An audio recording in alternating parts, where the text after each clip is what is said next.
नमस्कार। इस साल के बजट ने 21वीं सदी के भारत के विकास की गति शक्ति निर्धारित कर दी है। इंफ्रास्ट्रक्चर पर आधारित विकास की यह दिशा हमारी अर्थव्यवस्था के सामर्थ्य में असाधारण वृद्धि करेगी। इससे देश में रोजगार की भी अनेक संभावनाएं बनेगी। फ्रेंड्स, आमतौर पर हमारे यहाँ पुराना जो अनुभव रहा है और ज्यादातर एक परंपरा बन गई है कि जब जैसी जरूरत हो वैसे ही इंफ्रास्ट्रक्चर का निर्माण कर लिया जाए, यानी टुकड़ों में आवश्यकता के अनुसार होता रहता था। और उसमें भी केंद्र, राज्य, स्थानीय निकाय और प्राइवेट सेक्टर में तालमेल की कमी होने का देश ने बहुत नुकसान उठाया। जैसे रेल का काम हो या रोड का काम हो, इन दोनों के बीच में सामंजस्य का अभाव और टकराव हम कई जगह पे देखते हैं। हमारे यहाँ भी होता रहा है कि कहीं एक रोड बनी तो दूसरे दिन पानी की पाइप बिछाने के लिए उसे खोद दिया गया। रोड दोबारा बनी तो सीवर लाइन बिछाने वाले ने आकर के उसको खोद दिया। ऐसा इसलिए होता है क्योंकि विभिन्न विभागों के पास स्पष्ट जानकारी नहीं होती है। पीएम गति शक्ति के कारण अब हर कोई पूरी जानकारी के बीच अपनी योजना बना पाएगा। इससे देश के रिसोर्सेज का भी ऑप्टिमम यूटिलाइजेशन होगा। साथियों, आज जिस बड़े पैमाने पर हमारी सरकार इंफ्रास्ट्रक्चर डेवलपमेंट पर काम कर रही है, उसमें पीएम गति शक्ति बहुत बड़ी हमारी एक आवश्यकता है। वर्ष 2013-14 में भारत सरकार का डायरेक्ट कैपिटल एक्सपेंडिचर करीब 2.25 लाख करोड़ रुपए था, जो 22-23 में बढ़कर 7.5 लाख करोड़ रुपए हो गया है। ये लगभग 4 गुना बढ़ोतरी है। नेशनल हाईवे हो, रेलवे हो, एयरवे, वाटरवे हो, ऑप्टिकल फाइबर कनेक्टिविटी हो, गैस ग्रिड हो, रिन्यूएबल एनर्जी हो, हर क्षेत्र में सरकार ने इन्वेस्टमेंट बढ़ाया है। इन क्षेत्रों में हमारी सरकार बहुत बड़े लक्ष्यों को लेकर आगे बढ़ रही है।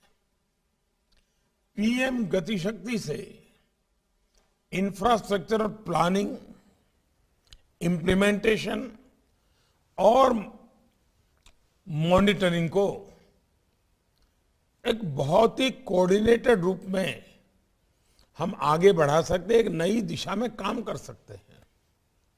इससे परियोजनाओं के टाइम और कॉस्ट ओवररन में भी कमी लाई जा सकेगी।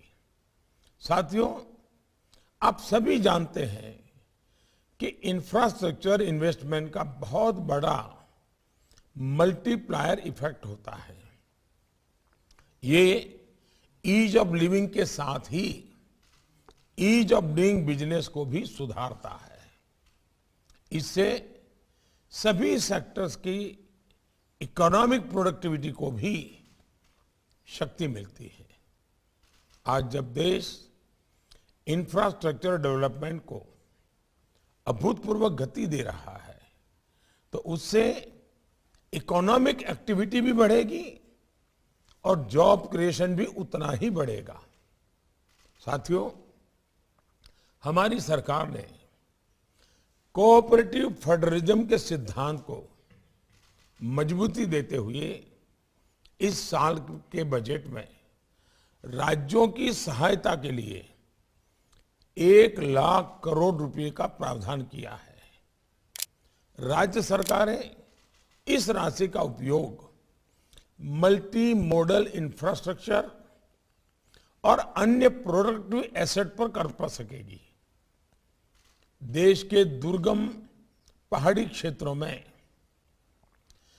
कनेक्टिविटी सुधारने के लिए नेशनल रोपवे डेवलपमेंट प्रोग्राम शुरू किया जा रहा है।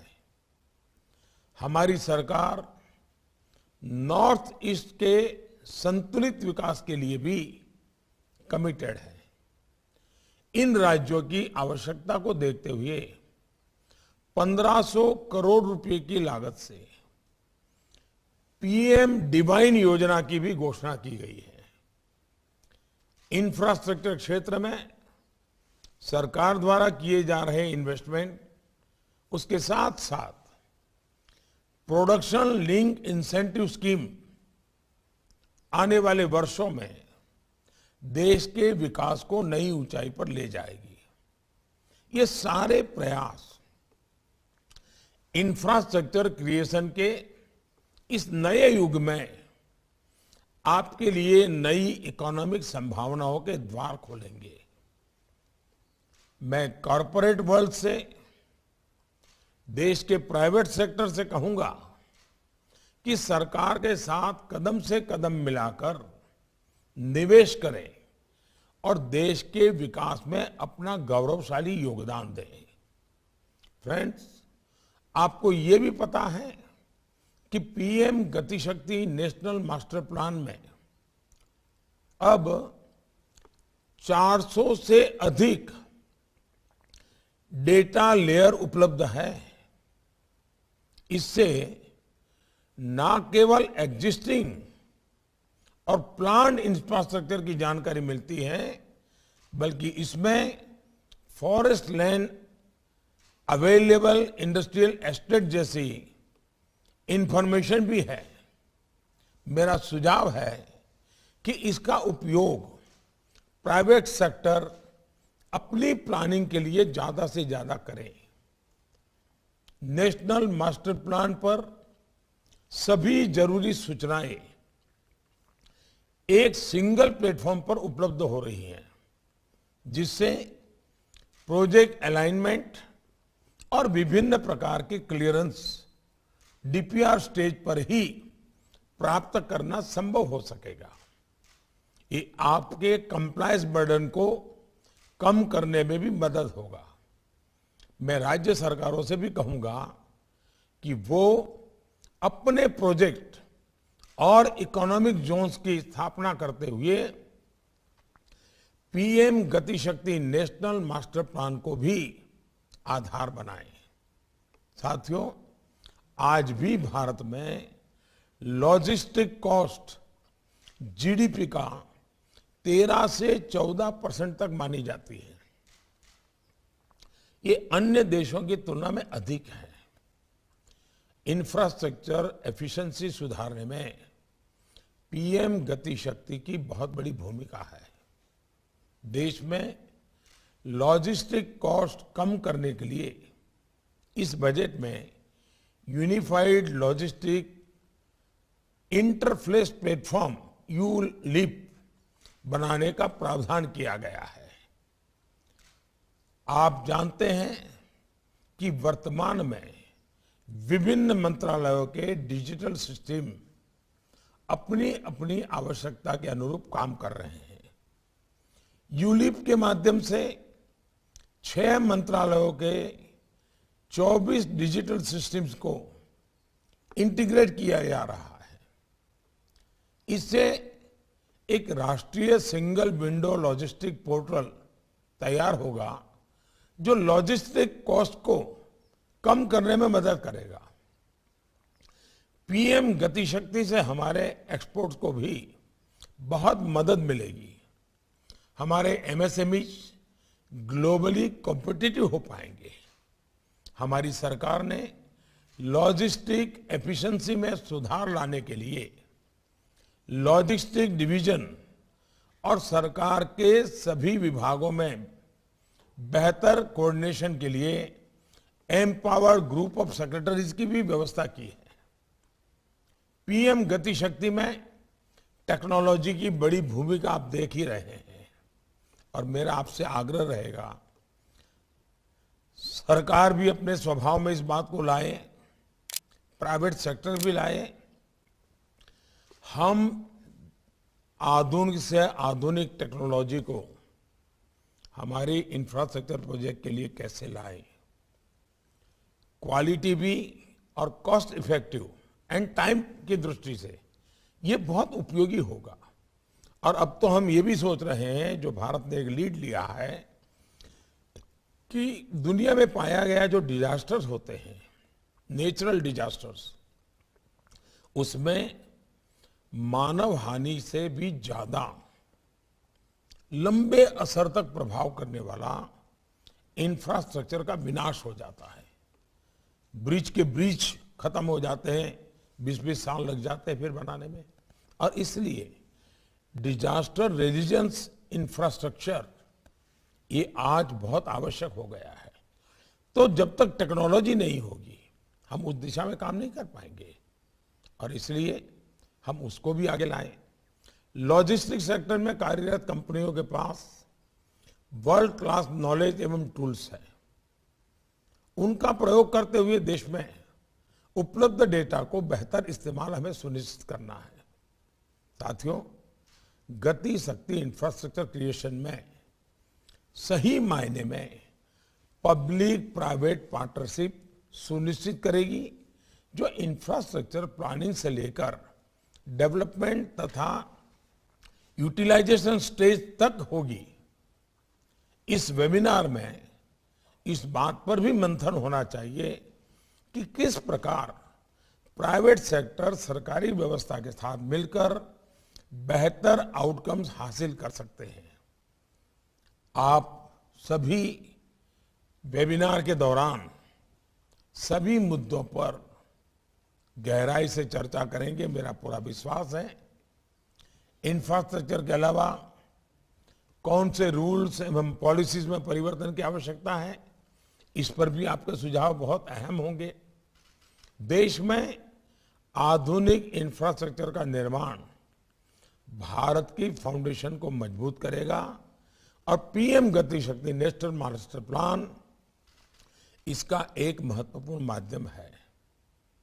मैं इस वेबिनार की सफलता की कामना करता हूं और आशा करता हूं कि हमें आप सभी के अनुभवों का लाभ मिलेगा। मैं आपका ये भी ध्यान आकर्षित करना चाहूंगा कि आज का ये हमारा वेबिनार हमारी सरकार की तरफ से भाषणबाजी का नहीं है। हमें आपको सुनना है। अब आप भी जो बजट में बातें हुई है उसी के प्रकाश में कहेंगे तो अच्छा होगा। कुछ सुझाव आपके होंगे तो हम जब अगला बजट बनाएंगे तब सोचेंगे, उस समय आप मुझे जरूर लिख करके दीजिए। अभी तो पार्लियामेंट ने जिस बजट के लिए हमें अनुमति दे रहा है पार्लियामेंट, हमें उसी पर बल देना होगा। उसको हम अच्छे ढंग से कैसे करें। अभी हमारे पास ये मार्च का महीना बचा हुआ है, 1 अप्रैल से नया बजट लागू होगा। हम इस मार्च के महीने का ज्यादा से ज्यादा उपयोग करके 1 तारीख को ही सारी चीजें जमीन पे उतारना शुरू कर दें। ये हम कर सकते हैं क्या? दूसरा, इंफ्रास्ट्रक्चर बनता है तो स्वाभाविक है, अब पुराने जमाने में सारी दुनिया बसती थी नदियों के पास। जहां से नदी होती थी उसी के निकट या समंदर के निकट बड़े शहर विकसित होते थे, व्यवस्थाएं विकसित होती थी। धीरे धीरे वहां से शिफ्ट होकर के जहां बड़े बड़े हाईवेज हो वहां दुनिया विकसित होने लगी। और अब लग रहा है कि जहां जहां ऑप्टिकल फाइबर होगा वहां वहां दुनिया विकसित होती जाएगी। वक्त बदलता जा रहा है। इसका मतलब कि इंफ्रास्ट्रक्चर सिर्फ इंफ्रास्ट्रक्चर आइसोलेटेड नहीं होता है, उसके होते ही उसके आसपास पूरे नए इकोसिस्टम डेवलप हो जाती है। इसको भी ध्यान में रखते हुए ये गति शक्ति मास्टर प्लान हमें बहुत लाभ करेगा। और इसलिए मैं चाहूंगा कि आप जो कुछ भी बजट में है उसको अच्छे ढंग से लागू कैसे करें। सरकार में भी फुल स्टॉप कॉमा की इधर उधर गलती रहती है तो 6-6 महीना फाइलें चलती हैं, उतने में तो नया बजट आ जाता है।